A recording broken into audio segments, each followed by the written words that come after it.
You will first need to remove the rear bumper and the mufflers on your 991 Gen 1. For additional assistance with those projects, please see our articles and videos on rear bumper removal and muffler removal for additional assistance if needed. With the bumper and mufflers off, you will have access to the cylinder heads. There are 2 heat shields between the heads and the mufflers that you need to remove. The heat shields are held in place by 4 E10 torque screws, red arrows. Remove the screws and slide the heat shield back and down and out from between the head and the muffler bracket. It will be a tight fit, but there is no need to bend the shield. With the heat shield removed, you have access to the control valve. Note the orientation of the valve on both sides and clean the area around them extremely well. Red arrows.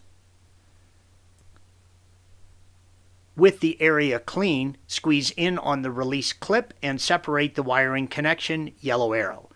Next, use an E8 torque with an extension and remove the 2 bolts, red arrows. I like to put a small piece of rubber glove over the socket to help not drop the screw into the valve area. The valve can be difficult to remove. Porsche calls for a special tool, but I find a hose clamp tool works well.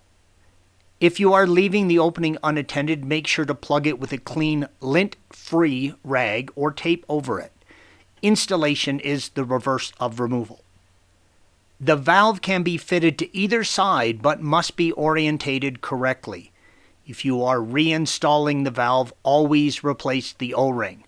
You must grease the O-ring with Kluber synthetic glep or similar grease. That's Porsche's synthetic grease.